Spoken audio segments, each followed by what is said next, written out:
those of you that may not know me, my name is Jason Madden. I am manager and program advisor for IHN's live and self-paced programs. And today I'm joined by Robert Tomilson, who's here to give us a pretty fascinating lecture tonight on how to identify warning signs of fatty liver disease using some of the techniques from iridology. Now, I could probably spend half an hour talking about Rob's experience and credentials, but I'll summarize it in a short little clip here. Robert is co-founder of the Institute of Natural Health Technologies in BIE. Along with his partner, Sylvana, he conducts BIE trainings across North America. And then their work, they've been featured on television, radio, even in published books. Robert's experience spans over 40 years in a multitude of areas, including immunology, biophysics. He's a certified iridologist, as well as a nutritional practitioner. And he's been teaching applied iridology here at IHN for over 10 years now. So it's a pleasure to have him here with us tonight. Stay tuned, because after Robert's lecture, we also have a giveaway. A lucky person tonight is going to get a free 1 hour iris analysis with Robert, which is valued at about $245. So definitely stick around. And we'll also have some question time at the end for you to answer questions about today's lecture. So at the bottom of your screen, you'll see the Q&A function on Zoom. Throw your questions in there. We're going to hold them until the end of Rob's talk. But just as questions are coming to you, you can just add them to the Q&A box, and then we will get to them in a little bit. And with that, I will turn it over to you, Rob. Thanks very much. Welcome, everybody. Thanks for tuning in with us. So I'm going to bring you something. I've got a few webinars out that IHN have put out on iridology. So if you've never been exposed to iridology before and you don't even know the basics of it, there's plenty of YouTube videos that I've done that would really explain it. And there's one that I've done is actually how to do a complete iris analysis. So it really gives you the background. But tonight, I'm going to do a little bit different. I'm going to do something a little bit more specific to what is something that's really common that you see in the eye a lot. And I have been doing iridology for many, many years and seen a lot of things. I've taken thousands and thousands of photos. So I was just skimming through some photos I had, and my goodness, there's a lot of people with fatty liver.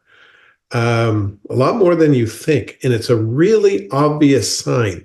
So if you are here as a nutritionist or another practitioner and you want to know what to work with this person, why their digestion's off, what could be bothering them, I can tell you by a real quick look in the eye, this may really help you. You might find it very useful for your existing practice. So I'm going to go through a few things with you on this. So before I do, I always start off by this disclaimer here. The following information is not intended to diagnose, prescribe, prognosticate, treat, or any medical condition, or replace the advice from a licensed health practitioner. Any suggestions are based on historic and traditional natural healing methods to help the body achieve balance and heal itself. And this is my 40th year studying natural medicine and working with natural medicine. And I've always told people, in all the years I've done this, I have never healed anybody from any issue in 40 years, not one single thing. And yet they come in with everything from A to Z, but I didn't do it. The body does it. And if you give the body what it needs to heal itself, then the body can do that. And it's not simply just taking a drug or something to suppress a symptom, whatever. The body is just beautifully able to heal itself of virtually anything. So let's get into this. I'm going to show you a few things that we look for. So let's go through this. I'm going to bring this up. Now, I can enlarge it this way, so that's not a problem. I don't mind seeing the things on the side here, but this is the main part. So I'm going to bring this down to the bottom here. There we go. there's certain things we look for as iridologists, but this is the fastest way to tell if something is going on with the liver. I'm going to show you different signs, explain why it's happening. So first off, this is the first slide I call the biliary lymphatic diathesis. There's two constitutions here. There are 11 constitution types, as the Europeans call. They look at patterns of the eyes and colors of the eyes, and they say, well, this is a constitution type. And there is 11 of them. There's neurogenic, biliary, neurolymphatic, polyglandular, anxiety tetanic, hydrogenoid, kidney lymphatic, hematogenic, connective tissue, lipemic diathesis, and uric acid diathesis. There's a test at the end of this, so you have to know this. Kidding. So those are there's 11 types, and these are two of them, and they're combined. So the biliary, you'll see it as this orangey, even some yellowy color in here, but mostly orange. That is a sign that it's biliary, means bilious, bile, liver, gallbladder, pancreatic insufficiencies. And it usually also represents they've got gastrointestinal disturbances and plus so really blood sugar issues and some hormonal issues. But the biliary usually has to do with blood sugar problems. And this is the real brunt of this issue. If people have a fatty liver disease, there's a lot of myths around that. You have fatty liver because you eat too much cholesterol. Wrong. You have a fatty liver because you eat too much fat. Wrong. You can have a lot of really good fats. What are the good fats? Well, there's extra virgin olive oil, virgin coconut oil, and avocado oil, things like that. Really good short-chain fatty acids. They won't cause your arteries to clog. But when you get into things like fried foods and things like that, then it starts doing a lot more damage to your body and very hard for the body to break it down. But and I'm speaking to pretty much most of you are nutritionists, so I'm preaching to the choir here. I'm going to blow this up a little bit so you can see it. So, but you can see the orangey color in here. Now, when we see that, that is actually toxins that are existing in the body. And so the toxins show up either yellow, they're orange or red, brown or brown, but you can see, or even white, but you can see a lot of the orange. So that is indication anytime you see an orangey color in the eye. So if you have an orange color on a blue eye, that's called a hazel eye. So, and what we're looking at here would probably look like a brown eye up close. Your eye is about 10 times darker in room lighting than when I'm showing a good light on it like you see here. So this is the actual person's eye color, and you can see when I blow it up, there's some hints of blue underneath, right? But you see a lot of orange and yellow. But when you see that, that's called a biliary issue. It means number one, they have a hard time metabolizing sugar. So what happens is when they eat sugar, and by the way, if you have a hard time digesting something, you'll usually crave it or crave something to do with that. If it's not necessarily sugar in form of chocolate or a lot of fruit or cookies, cakes, stuff like that, processed sugar, they will, or they'll crave fruit, but it could be things like bread, potatoes, a lot of rice, stuff like that, but grains specifically. So if you're eating a lot of bread, let's say you take a piece of white bread, this is typical what a lot of people eat in North America here anyway. So we take one piece of bread. It's not that they have this much sugar in a piece of bread. It's just basically, if you take this, once you eat this and your body breaks the starch down into sugar inside the body, your body can produce enough sugar to equal about 2.5 bowls of ice cream per piece of bread. So if you just had 2 pieces of bread, like a sandwich, it's almost like you've had an equivalent to about 5 bowls of ice cream worth of sugar because the starch from the bread breaks down inside your body. Personally, I'd rather have the 5 bowls of ice cream. I eat maybe 3/4 of a loaf of bread a year. I really don't eat a lot of bread, even though I love it, but I try to hold myself back and not have so much. But what happens is that sugar goes in the body. And let's imagine my hand is a sugar molecule floating around. And what happens is the or this hand, let's say, and then the pancreas releases insulin and it binds to the sugar. And when it binds to the sugar, it starts converting it into, well, it binds to the sugar, converts it into fat because the insulin helps to convert the sugar into fat. And then the liver, I should say the insulin takes the sugar inside the cell. And what happens is if your body is not metabolizing sugar properly, it might be a little harder for the sugar to get in the receptor site. So this hand is a receptor site. Here's the sugar from the bloodstream being taken in by the insulin, and it can get in. It's not that it's completely diabetic and it can't get in the cell, but it's harder. So what happens is it requires the pancreas to produce a lot more insulin to say, get in there. I'm drawing the story so you can understand this easier, but it requires the pancreas producing a lot more insulin. And so the more insulin is produced, the more it can produce fat because of the sugar. Now, if for some reason somebody has a hard time metabolizing fats and oils, then the liver says, well, what can I do here? If I can't, there's so much sugar going in. Let's say you have a glass of orange juice. Well, it could take 10 oranges, small oranges to make a glass of orange juice.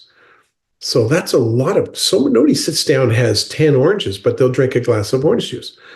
That's a lot of sugar to go in the body. So the pancreas has to release a lot of insulin, but it could be so overwhelming. The liver says, oh my gosh, I can't break all this down that quickly. It's coming in so quickly.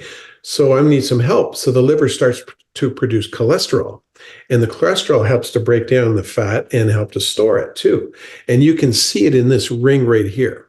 And so this is called lipemic diathesis. This is actually another constitution type in iridology. When you see this opaque, creamy, white ring around the periphery of the iris, and that I'm going to show you on this picture here.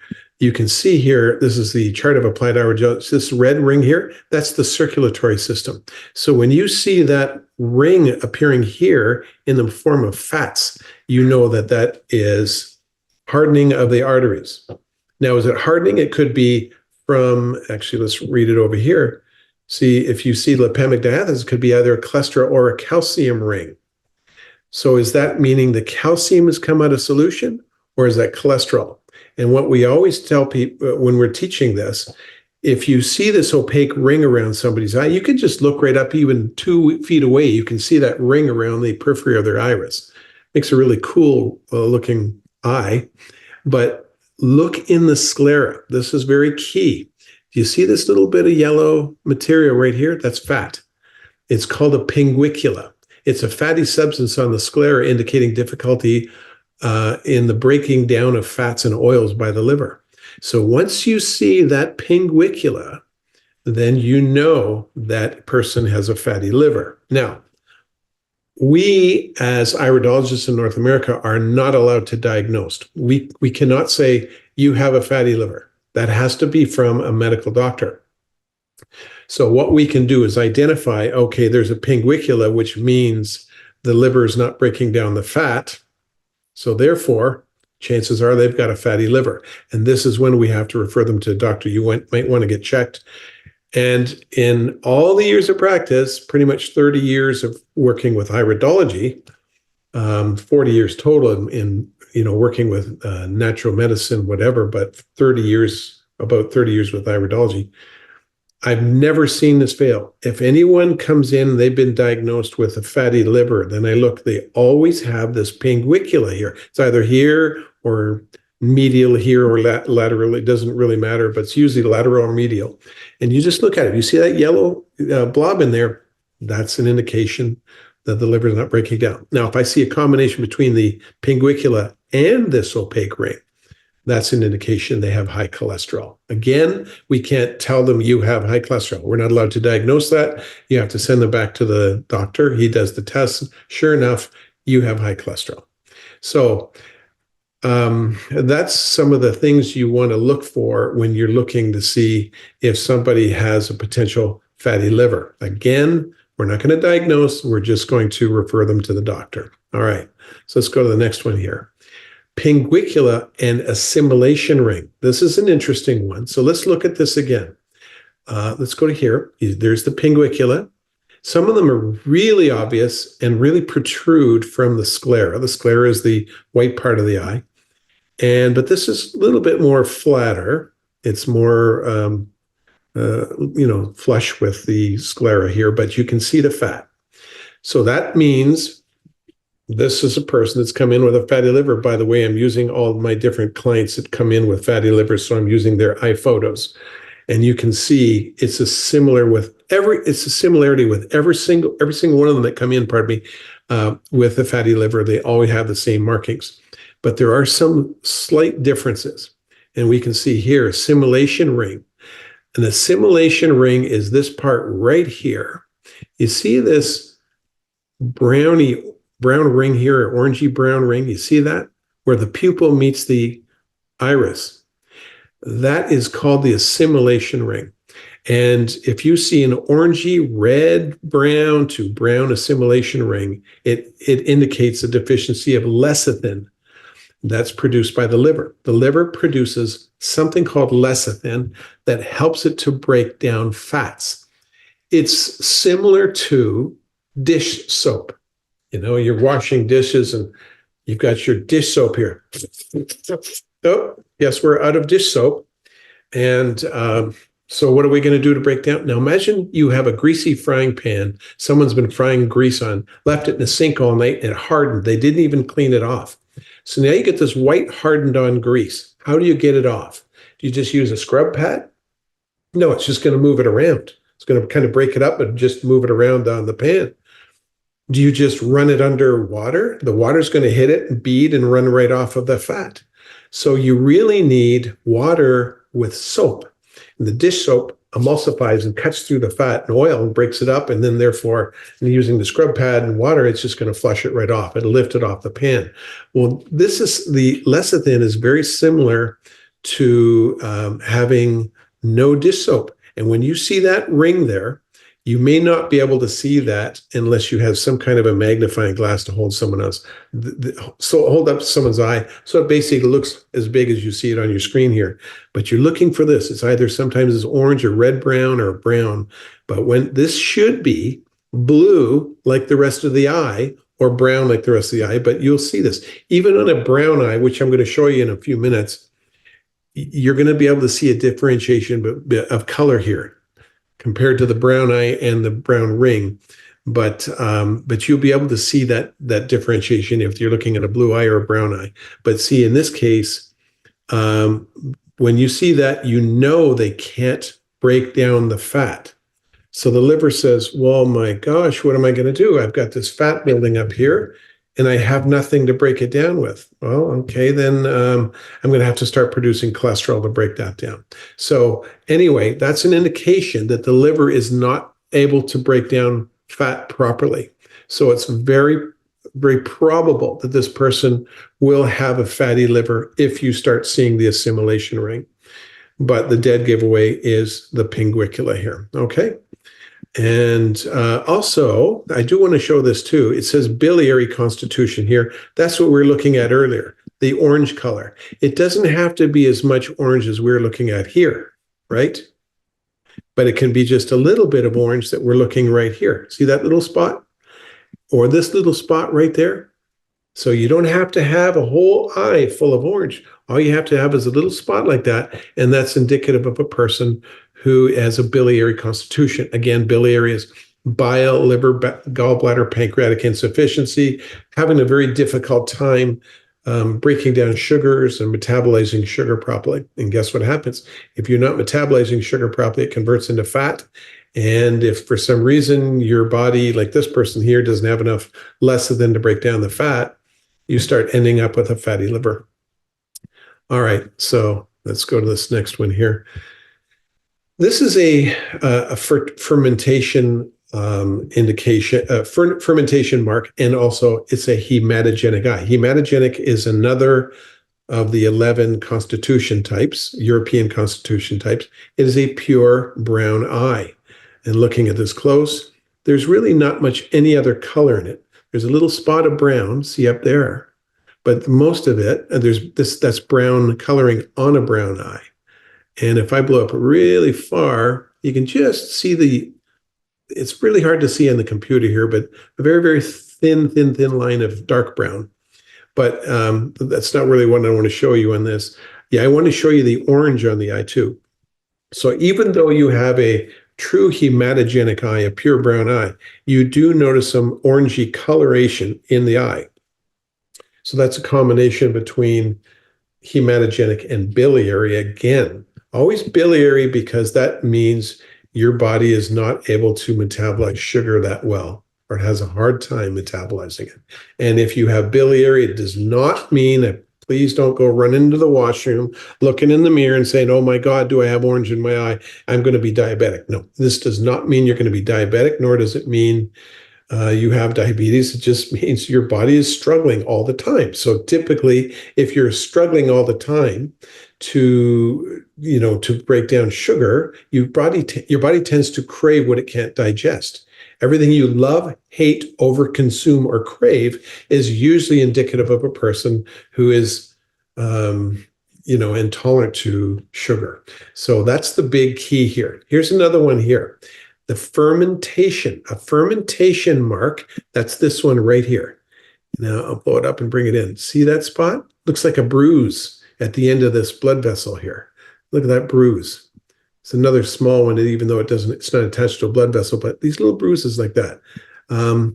When you see that, it means the blood sugar metabolism imbalance. It's the sugar is fermenting inside the body, and it ferments into ethyl alcohol. But when you're not breaking down sugar properly, the liver is going to be called into action to try to solve it somehow, and it may start producing more cholesterol, whatever. But the sugar, if it's not breaking it down, still the pancreas is releasing this insulin and attaching itself to the sugar, and it's converting it into fat. And then here you go again. Now you're still working with blood sugar. So I'm showing you all the different signs that you can look at to determine, I have some problem metabolizing sugar. So therefore, I'm going to start having a little bit more fat. And this is not fat necessarily adipose tissue on the outside of the body. This is on the inside. This is fat that builds up in the liver and the arteries and things like that. And the hematogenic eye itself, the true brown eye, is very common characteristics of a hematogenic eye are liver, gallbladder, or pancreatic insufficiencies. Again, very similar to the biliary, and eliminative malfunctions. So even starting with the liver has a hard time detoxing certain things, and then it sends it in the colon. Colon may have it be a little bit more sluggish. But so hematogenic eyes, the true brown eyes, are also people who struggle with liver, gallbladder, or pancreatic insufficiencies. So it's very, very common for brown-eyed people to have fatty livers. That being said, doesn't matter if you're blue or brown or whatever, you can still have a problem metabolizing sugar or fats and end up with a fatty liver. So, but it's very, very common for brown eyes, from my experience working with them for so long, to see a lot of this, either sugar fermentation, or I'm going to show you some other signs in a minute that actually indicate they're very common with hematogenic or true brown eyes, and you'll be able to see for yourself that some of the issues they have with metabolizing sugar and fats. So here's another eye. I know this person personally, but this is called the vitamin B3 bulge. I want you to look at this. You can see this on a lot of people's eyes. See this bulge right here? And there's another bulge here laterally. Okay, this is specifically this one. When you start seeing that bulge at the end of the actual sclera, that is usually indicative of a niacin deficiency, vitamin B3. So when you see the vitamin B3 bulge or the niacin bulge, that means they're not metabolizing niacin very well. Even if they took niacin, that doesn't necessarily mean it will help, or they'll be able to metabolize the niacin, but it may help if they try to take it for a while, but see if that'll help. But as soon as you see that bulge that starts forming on the eye, you know that they're lacking niacin, and niacin can help reduce a fatty liver and reduce liver fat content. A lot of people don't like to take niacin because they said, well, I take it and I just get all this flushing. I'm having an allergic reaction. That's what niacin does. And so companies have come up with this no flush niacin. I can't tell you enough about niacin. I don't know enough about all these different products and what a no flush niacin is, but typically niacin does that. And so I think they start you off at around 25 milligrams or up 50 milligrams or something. Sometimes 50 milligrams is a little bit too much because you flush too much. But I've known a lot of people that took niacin over prolonged periods of time, and it actually helped them get rid of a fatty liver, but also they don't get the flushing anymore. They took it long enough until they stopped flushing. I mean, first time I had niacin, I just went beet red and I was itchy all over. Apparently, that's what niacin is. It feels like you're having an allergic reaction, but that's the symptoms of taking niacin itself. So a lot of people don't like taking it, but you might start with smaller amounts and then build up over time. But I don't think I'd ever take any more than 50 milligrams of niacin at one time anyway. So let's look at this together. So we can see they have a niacin deficiency by the vitamin B3 bulge, but you can see there's also a pinguicula there too. Very easy to spot pinguicula. And if you see a yellow pinguicula, you can see the fat color is yellow. That usually means the liver is involved. If it's clear fat, it usually means the gallbladder is involved as well. The gallbladder stores bile that's produced in the liver, but it stores in the gallbladder and goes squirt when you have a greasy meal or something. It goes squirt and injects the bile into the small intestine to help to break down the fat and lubricate the colon. So that helps. If you see a clear one, the gallbladder is affected there too. But the fact is, whether it's clear or it's yellow, it's a pinguicula, which means the person is not metabolizing fat properly. So now we've got two things. We've got the vitamin B3 bulge, which is a niacin deficiency, and also the pinguicula here. Also, on top of that, we see this. It's very common through most eyes of people who have a fatty liver, and that's the orange color you're looking at here. It's the biliary. So anytime you see the orange, they're not going to metabolize sugar properly. So that means that sugar is going to convert into fat. And if for some reason they're not metabolizing sugar or the fat properly, then that could cause a fatty liver. Okay, so we're going to have time for some questions in just a few minutes, because I'm sure you have some. I want to show you another picture here. This is a nice, beautiful hematogenic eye. And then we can see the pinguicula here too. But I want to show you these spots. That's called melanin. Melanin represents liver hardening plus bacterial infection when melanin is closer to the iris. Let's look at this. See these spots, these little brown smudges here? They're nice and close to the iris periphery. So that tells me that this person has liver hardening as well as bacterial infection. Now, when the blotches start, they start coming out further from the eye, that is indication of a more severe hardening of the liver and more sugar metabolism involvement. So again, there's more blood sugar metabolism involvement. If you're going to see some kind of a fatty liver, this is something you may want to do, is work with your clients and say, hey, we have to work on your blood sugar, because that's really key. You have to cut down on your carbs, starchy carbs. Oh, I never eat sugar. Nope, never eat sugar, they tell me. Do you eat a lot of bread? No, pretty good. How about potatoes? No. And so either they're in denial or something, but everything you eat converts into sugar. So I don't care if you eat chicken and beef and fish, it still breaks down into sugar. If you eat vegetables, they don't have to be carrots. I mean, just green leafy vegetables still break down into sugar inside your body. And if your body's not metabolizing that properly, it's going to convert to sugar anyway as soon as the insulin hits it. And then, therefore, if you have a problem with metabolizing fat as well, then you're going to start seeing it on the sclera, which represents a fatty liver. So, but you can see a lot going on here. They've got the melanin, which means they have a liver hardening. The liver is not working properly. Whenever you see those brown spots, and I've had a lot of people say, what's this brown spot on the sclera, on the white of my eye? That's the sclera. That means melanin. It's the same melanin that we use for pigmentation when you get a tan, but it shows up in little specks here on the sclera, which tells me that they have liver hardening and bacteria in their liver, and possibly some blood sugar metabolism issues that are causing that. And so I think that is probably all I really want to show you, but there's ways you can get rid of a fatty liver.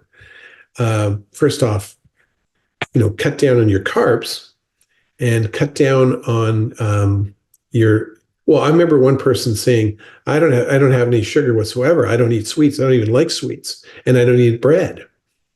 But he says, so I asked him, do you drink beer? Oh yeah, I have lots of beer. I drink a lot of beer. So, well, there's a lot of, you've got hops and all the things that go into, there's a lot of starch in beer. And so that starch has to convert to sugar. Sugar is converted into fat. So somehow or another, I know one person says, never touch beer, hate it, but I drink a lot of wine. See, it's coming in somehow. These things just don't happen by osmosis. You're not born with this. This is not a genetic condition. This happens by what we eat, and what we're exposed to, the different stress, emotional things we go through too, that can add to it. But you need to understand that these are usually something that we've done to ourselves. We've done all these assaults on ourselves through our diet. And there's one thing that really helps to break down a fatty liver. If you did this every night or even every morning, and if you did it for about 2 months, I'd be surprised if you still had a fatty liver. So take 2 tablespoons of extra virgin olive oil. Make sure you've got a good choice there. You've got to know your olive oils, that they're not sent off to some other country and they mix all these vegetable oils with it and things like that. It's a good, reputable company that produces extra virgin olive oil. So you want extra virgin olive oil and 2 tablespoons of extra virgin olive oil, 2 tablespoons of freshly squeezed lemon juice. And some people actually add in a couple of tablespoons of apple cider vinegar. And so they will mix that together and throw it down and do that on an empty stomach. If you can do that every morning or every night before you go to bed, that usually takes care of a fatty liver. It's a phenomenal concoction to really help to reduce that. And so that will, it's like a concoction a day will keep the doctor away kind of thing. You do that, you don't have to worry about having to take in all these medications to help a fatty liver. Okay, so with that, I'm going to bring back our host here, and there he goes, and you can have some question and answer here. Yeah. So if you want to start putting your questions in the Q&A, we got lots of time for questions. And maybe while people are typing in their questions, Rob, I know we have the next applied iridology course coming up in February. So if you want to maybe share a little bit of someone sitting here thinking this is fascinating stuff, like what are they going to get by doing the applied iridology course? Applied iridology, basically, we're starting from the basics of iridology. If you've never had it before, it's okay. This is going to take you from a complete novice to someone who's ready to open their clinic at the end of it and be a very successful iridologist. I've been doing this for years, teaching this for years, and people have very, very successful practices. You really should have a background in nutrition. I believe you have to have a nutrition background to take the training. But it's a 16-week class, and they're 3-hour classes. Each class is 3 hours long. It's every Tuesday night, I think between mid-February to the beginning of June or something like that, minus there's March break in there that we have off. That week we don't show up, but it's 16 weeks, 16 3-hour classes, and so it's almost 50 hours, and we give you enough information. And over years of doing this, I've put it all in a book for you, a binder, and you'll be able to have everything as a reference there. So it's a good course. We get some pretty good feedback, not because I do the course, because iridology itself is really exciting. It's a very fascinating study. And yeah, you'd really love it. We'd love you to join us.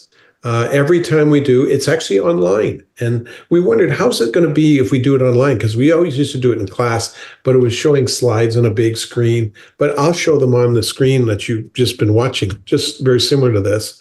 So this is kind of the format that we actually teach in.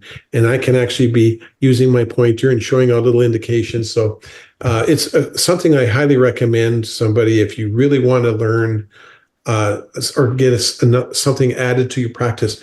It's a great mirror. It's a perfect marriage to nutrition, because let's see, I want to look at the eye.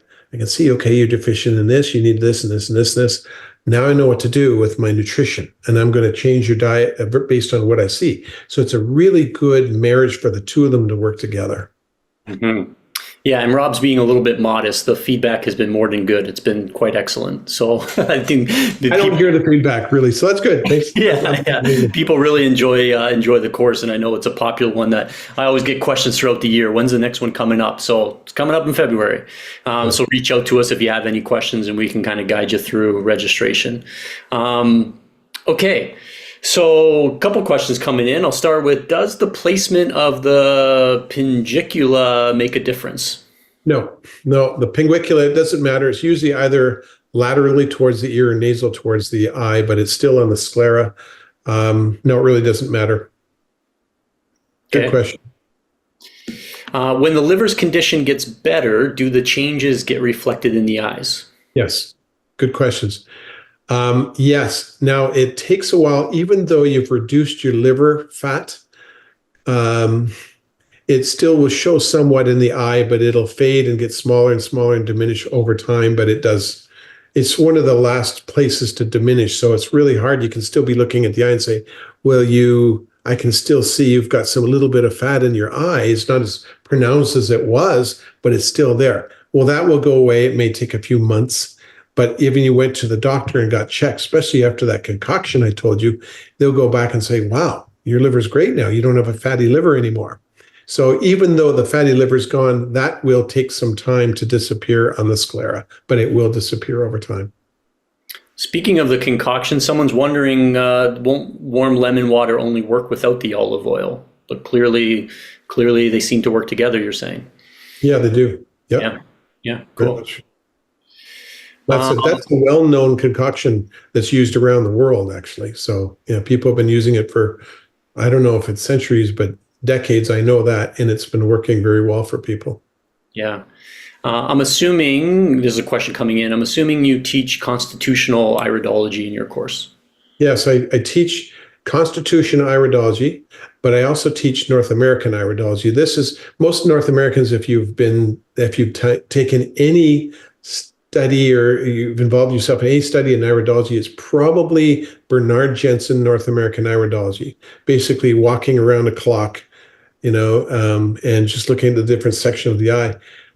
That's more of a slower, more cumbersome type of iridology, but I teach the North American iridology and the European Constitution iridology, which makes it a lot more fun and a lot quicker. You can literally do a really good, I'd say, really thorough iris analysis within 30 seconds to a minute using European Constitution iridology. Applied iridology might take you, quite a few minutes to do that. But I also teach you the basics of sclerology as well. And I will actually throw in something called pupil tonus. And that's the study of the pupil in relation to, health issues that people have, and it's very, very accurate. So pupil tonus, sclerology, North American Iridology, and European Iridology. I've actually done a lot of research and found that it's very, very hard to find a course. And I'm saying this, I don't mean to toot my own horn here, I'm sorry. But I've tried to find these courses that will include all those in one course, and I haven't been able to find. So I think, unless there's something out there I'm not aware of, but I think we're one of the only ones that ever teach all that in one course. So, and that wasn't a pat on my back. I'm just No, it's good though. It's good information. Okay, what does the blue ring around an eye indicate? Oh, nice questions. I love this. You're talking the periphery of the eye? If they're talking the periphery eye, the blue ring, you got to watch that they're not wearing contacts, because contacts usually have a little bit of a blue hue. In case you drop one, it's easier to see. But if it's not a blue hue, if it's not a contact, that blue hue is referred to as venous congestion. And venous congestion means, another word for that blue hue is called a lunula. But the blue hue is indicative of a person who is low on iron. So if your iron is low, it's very common. I don't care if you have a blue eye or if you have a hematogenic, a true brown eye, like we were looking at. If you have that blue hue around your eye, that usually means you're low on iron or you're not metabolizing iron properly. Okay. Good questions, though. That's good. When a person has floaters in their eyes, is that an indication of fatty liver? No. If you're young and you've got floaters, that's usually, it's a protein, basically, it's in your eye. When you get to be my age, when I went to because I noticed a floater one day and I went, what the heck is this? I thought it was a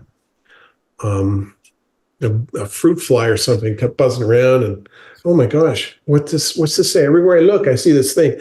So I went into the ophthalmologist, and he said, oh, you've got a floater. That's normal for guys your age. And I'm thinking, how old do you think I am? Well, I am a senior, so I got to tell you that. But so he says it's normal. When you get a certain age, the vitreous body, that sac of water inside your eyeball, starts pulling off of the back of the retina, and these little filaments that were holding it there float around, and that's what the floater is. But if you're starting to see a lot of floaters, that could be an indication. Could be.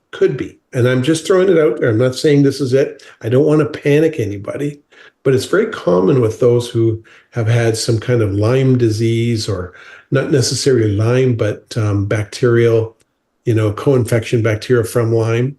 And that increases the amount of floaters they get.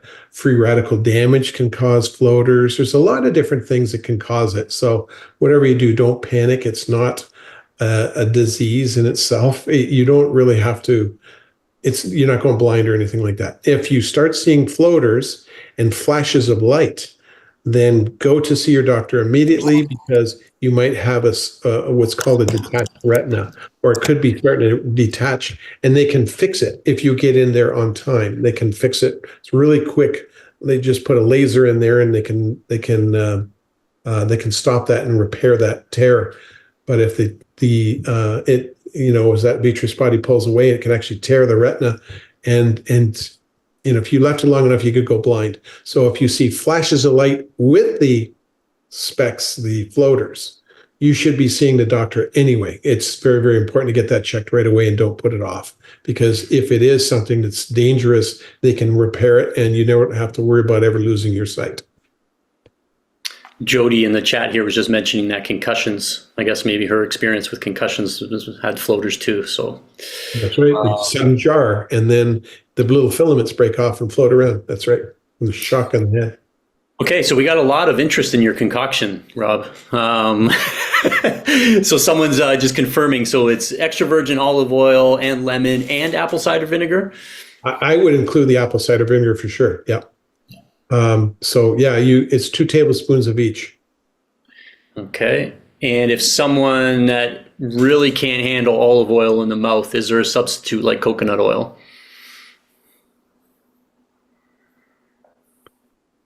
I would love to say yes, But boy, anyone got any suggestions? This all I know is olive oil is the best. It's full of polyphenols. And by the way, you have to get if you're going to use coconut oil, you have to use a virgin coconut oil, not just coconut oil. Coconut oil can raise your cholesterol, but virgin coconut oil is the best one to take.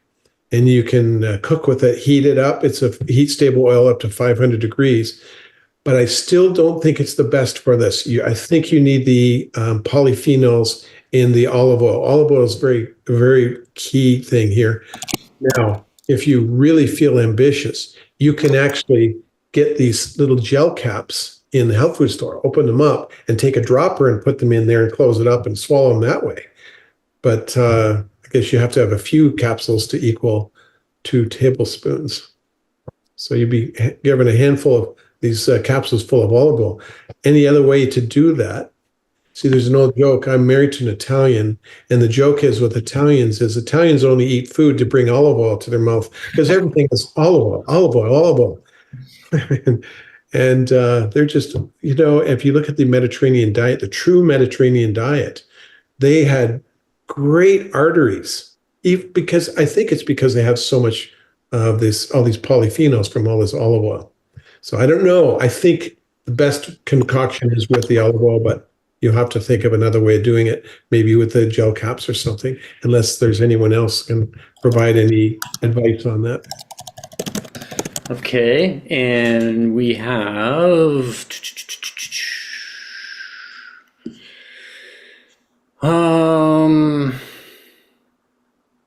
oh, do you have any recommendations on where to purchase an iridology camera for clinical practice? Yes. The best one I found that will work with you, and it's got a lot of different options. His name is John Miles, and John is spelled Jon, Miles, Miles, Research, John Miles Research, or just Miles Research, I think it is. And the owner is John Miles, and he assembles the cameras himself, and it's for the best price. So the photos I used there on this slide are from his camera, and it's a great camera. And I think I paid, I think he sells them. I don't know now after COVID if these prices have gone up, but I know they're around $3,500 to $4,000 for the camera. And I know some places are selling $12,000 cameras. There are ones that you can just hold up over top of your eye and take a photo, but they don't give really good pictures. There's cheaper ways you can go, but if you want a good, proper, professional iridology camera, I would go with Miles Research, John Miles, and John at Miles Research. I don't have the number here, but you can look it up. There's a couple of people asking about if you do any like in-person where the and maybe this kind of dovetails into like even the iridology course, because I know like it's so effective what you teach online, but there are a couple of people asking like if there's opportunities to like do practical learning in person at your clinic. But I mean, is there anything lost in the online in terms of, being able to analyze the eye? No, it's great, and our students are doing very well who took it online and did the course. They said, "Wow, we're actually shocked that we're still able to learn, even though we thought we had to be in person for that." The one thing you lose when you're not in class doing it is, we would use a scope like this and go right up to someone's face. My hand is someone's face, and we're looking in their eyes. So we would say, okay, let's break, let's do some practical. And so I want you to find this, this, and this in a person's eye. So they'd look around this person, they didn't have it, so they go around someone else's eye. So everyone had kind of fun going around looking, analyzing different people's eyes until they could find the things that I was asking, almost like a treasure hunt. Or else I'd say, okay, we're going to talk about this lesson, biliary, or this type was a fatty liver or whatever. Okay, now I want you to just find a partner and start looking in the eyes. So it was a nice practical thing that you can do by looking at with the students, but you can do that by looking in your own family members and your friends' eyes. So they didn't really miss out completely. It's just, it's not as convenient having someone right there to look. You just have to go to your friends and family or colleagues or work or something and do it that way. So, but not really. It's still very, very effective doing it online as opposed to in class. Perfect. I'm going to take this moment to do our giveaway, and then we'll take a couple more questions before we finish for the night. But yeah, so we're doing a giveaway. I've taken down everyone's name who's in attendance tonight, and I got everyone's name in my trusty Vitamix here, and we'll shake that up. But before I pull a name, Rob, what are they gonna get in this hour session with you? They are going to get now. If you're local and you can come into our clinic, it's in Oakville, Ontario. If you're from BC and you pick this up, obviously you're not going to do that. And what you can do if you're far enough away, I'll tell you what we do if you're coming in person. Well, I'm going to sit down with you. We're going to take photos of both your eyes, and then I will proceed. I'll tell you everything. I'll walk through your whole eye, everything. Even get into your personalities. It's another thing that I forgot to mention. We actually do something that's called RAID.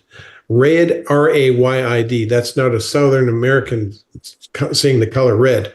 RAID, R-A-Y-I-D, is it's not actually part of iridology, but it's so closely linked to it because a gentleman by the name of Danny Johnson, who I believe was at Harvard Medical School, but he was conducting 20,000 case studies where they actually took a photo of 20,000 people's eyes, made them fill out extensive questionnaires, and basically entered the information in the computer, basically lined them up onto these eye patterns. So if this eye pattern meant all this eye pattern meant all this. So he did this over a 20-year period with 20,000 people.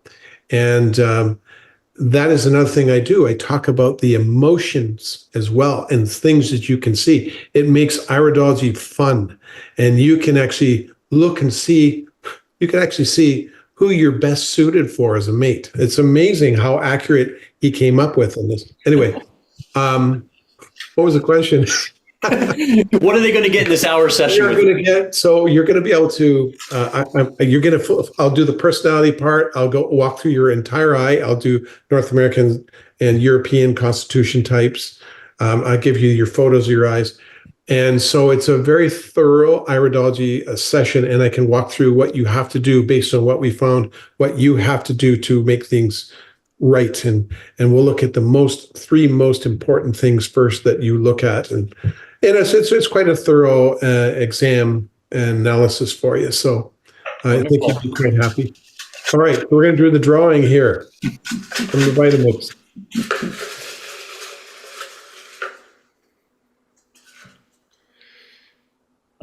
Lisa, Leisa. Hope I'm saying that right. Lisa. So Lisa, congratulations. I will get in touch with you, or someone from IHM will get in touch with you in the next day by email, and we'll get that all set up. So congratulations. Congratulations, Lisa. Yeah. A couple more questions here. I was going to say this. Sorry to interrupt you.